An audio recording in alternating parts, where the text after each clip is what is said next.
SCP-2086 경로 변경. SCP-2086은 SCP-재단에서 등급 캐테르로 지정해 특별 격리 중인 괴생명체입니다. 특이하게도 사람이나 동물의 형태가 아닌 많은 사람들이 이용하는 버스의 형태를 띠고 있는 것이 특징입니다. 한 가지 모습이 아닌 제조사나 브랜드별 여러 형태로 존재하며 그 모습은 진짜 버스와 구분이 어려울 정도로 거의 똑같다고 합니다. 2086이 이 형태를 갖게 된 것은 효율적으로 많은 먹이를 한 번에 사냥하기 위해 오랜 시간에 걸쳐 스스로 진화한 것이라고 합니다. SCP-2086은 주로 버려진 쓰레기장이나 고철더미에 자신들만의 둥지를 만들어 여러 마리가 함께 무리지어 산다고 합니다. 다 자란 성체의 경우 무게는 1700kg 정도이며 먹이를 먹지 않고 오로지 사냥만 하는데 아기일 때 흡수한 먹이의 영양분만으로도 생명을 유지할 수 있다고 합니다. 유체의 경우 무게는 200kg 이하이며 성체가 사냥해온 먹이를 먹고 성장한다고 합니다. 유체에서 성체로 성장하는 기간은 일주일 정도이며 성체가 된 2086은 12일에서 15일 후에 죽게 된다고 합니다. 그리고 암컷은 8일째 되는 날 20마리 정도의 새끼를 낳는다고 알려져 있습니다. 짧은 수명과 강한 번식력 때문에 SCP-재단에서는 아직까지도 2086의 정확한 개체수는 알 수 없다고 합니다. 일반 버스와 똑같은 재질로 이루어진 것처럼 보이지만 2086은 사실 갑각류의 단단한 표피를 이루는 키틴이라는 물질로 이루어졌다고 합니다. 이로 인해 2086은 강력한 내구성 또한 가지고 있다고 합니다. 심장이나 뇌 같은 주요 기관들은 바닥 내부에 숨겨져 있으며 동그란 바퀴는 사실 가늘고 긴 다리가 감겨져 있는 것이라고 합니다. 그래서 일반 도로에서는 바퀴로 이동하다가 이동이 어려울 땐 바퀴에서 다리로 변신해 이동한다고 합니다. 그리고 버스 지붕은 날개로 변하며 사냥을 끝내고 둥지로 돌아갈 때 사용한다고 합니다. 2086은 유체와 성체가 서로 협력하여 사냥을 하는데 유체들이 기존의 버스가 운행하던 경로가 아닌 더 많은 승객을 태울 수 있는 새로운 경로에 버스 표지판을 만들어 놓으면 성체들은 그 경로를 따라 운행하며 먹이들을 수집한다고 합니다. 성체가 최종 경로에 도착하면 내부에 유독가스를 배출시켜 승객들을 기절시킨 뒤 유체들이 있는 둥지로 돌아간다고 합니다. 유체들은 성체가 둥지에 돌아오면 안에 들어가 먹이를 꺼내오는데 내부 운전석 부위에 먹이를 놓은 다음 의자에 달린 섬유질 촉수들을 먹이에 꽂아 영양분을 흡수한다고 합니다. 영양분을 다 빨아들인 뒤에는 셀락이라는 물질과 식염수를 먹이에게 다시 채워놓는데 이는 먹이가 부패하는 것을 막기 위함이라고 합니다. 일주일이 지나 성체가 된 2086은 먹이를 운전사로 위장해 사냥을 시작하게 되는데 탑승하는 승객들이 의심하지 않게 하기 위해 등에 연결된 촉수로 실제로 운전하는 것처럼 조종한다고 합니다. 현재 SCP 항공기 경납고에 5마리의 개체가 포획되어 생명을 유지시킨 채 관리되고 있으며 2086의 둥지를 발견하는 즉시 화학 폭발물을 사용해 완전히 제거해버린다고 합니다.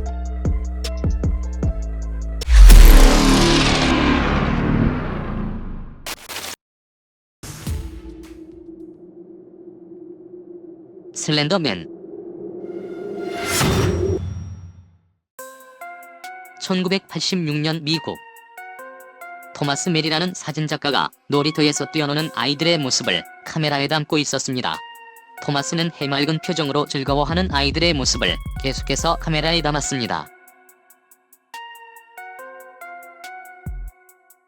촬영을 마치고 들어가던 토마스는 갑자기 이상한 느낌이 들어 뒤를 돌아봤습니다.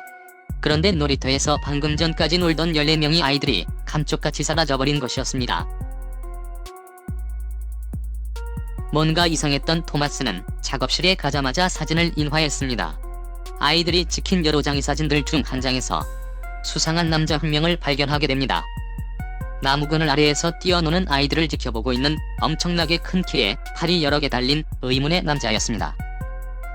토마스는 아이들을 납치한 범인이 사진 속 남자라 확신했지만 놀이터에서는 그 남자와 관련된 어떤 흔적조차 발견되지 않았고 사건은 미궁 속으로 빠져버리게 됩니다.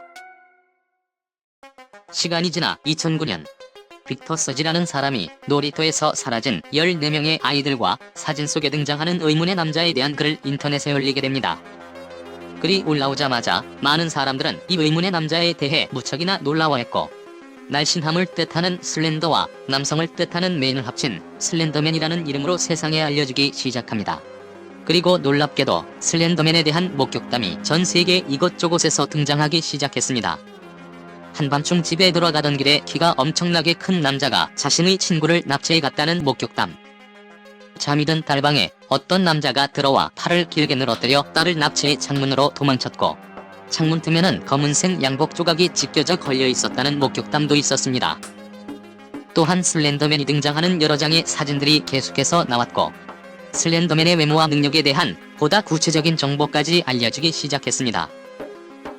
슬렌더맨은 2.5m가량 되는 큰 키에 검은색 양복을 입은 창백한 피부를 가진 마른 남성으로 눈, 코, 입이 없으며 등에는 여러 개의 촉수가 달려있는데, 어두운 숲속이나 한적한 놀이터에 나타나 촉수로 아이들을 납치해 잡아먹는다는 것이었습니다. 그리고 시공간을 초월한 순간이동은 물론 단순히 슬렌더맨을 만나기만 해도 정신이 미치게 되는 무시무시한 능력을 가진 존재라는 것이었습니다. 점점 아이들은 슬렌더맨을 공포의 존재로 여기며 두려워하기 시작했습니다. 또한 슬렌더맨에 대한 인기는 점점 높아져만 갔고, 슬렌더맨을 주제로 한 다양한 영화나 게임들까지 쏟아져 나오게 됩니다. 이렇게 슬렌더맨 괴담이 빠른 속도로 퍼져나가자 그 과정을 처음부터 지켜보며 놀라워하는 한 사람이 있었습니다. 최초 슬렌더맨 이야기를 인터넷에 올렸던 빅터 서즈였습니다. 자신이 수습할 수 없을 정도로 슬렌더맨이 논란거리가 되자 빅터 서즈는 결국 자신이 올린 글은 모두 가짜였다고 밝히게 됩니다. 하지만 사람들은 그의 말을 전혀 믿으려 하지 않았습니다. 왜냐하면 이미 많은 사람들이 슬렌더맨이 진짜로 존재한다고 믿고 있었기 때문이었습니다.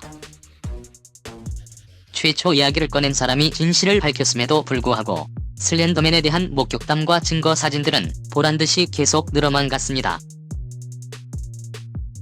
그리고 슬렌더맨에 대한 놀라운 가설 하나가 제기됩니다. 그것은 바로 슬렌더맨이 아주 오래전부터 존재해왔다는 것이었습니다.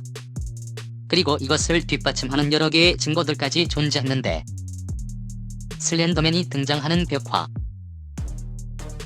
길게 늘어난 팔로 상대를 공격하는 고대 그림, 여러 개의 촉수로 어린아이를 납치해가는 그림, 얼굴이 없이 긴 팔을 늘어뜨린 키 큰 남자의 그림까지 증거들은 매우 다양했습니다. 또한 한스발둥이라는 15세기 독일 화가의 그림 속에는 슬렌더맨이 숨겨져 있다는 소문이 생겨나기도 했습니다.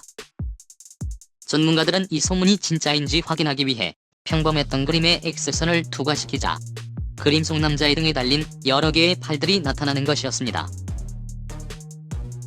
그리고 슬렌더맨에 대해 FBI에서 조사 중이라는 소문 또한 나오게 되는데, 내부 기밀 문서까지 인터넷에 유출되면서 사람들은 소문에 대한 신빙성을 더 갖게 됩니다. 이렇게 다양한 증거들과 목격담이 등장할수록 많은 사람들은 점점 더 슬렌더맨이 실제 존재하는 공포의 존재라고 믿어갔습니다. 한편 자신이 가짜라고 밝혔음에도 불구하고 괴담이 계속해서 증폭되어 가자 빅터 서즈는 당황스러워했습니다.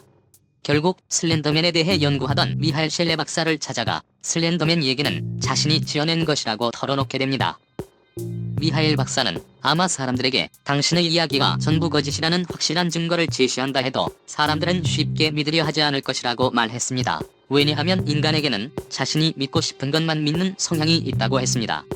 그렇기에 슬렌더맨의 존재를 진짜로 믿었던 사람들은 자신들이 믿었던 것을 부정하지 않기 위해 가짜 소문을 만들게 되고, 그 소문은 또 다른 소문을 만들며 점점 더 많은 사람들이 사실인 것처럼 믿게 된다는 것이었습니다. 박사는 그런 현상을 소문의 힘이라고 말했습니다. 훗날 슬렌더맨과 관련된 대부분의 사진들이 조작된 가짜 자료로 밝혀지며 슬렌더맨 괴담은 사실이 아니었던 것으로 판명나게 됩니다. 한 사람의 인터넷 창작글에서 시작해 전 세계적인 신드롬을 일으켰던 슬렌더맨은 아직까지도 대표적인 크리피파스타로 자리 잡고 있다고 합니다.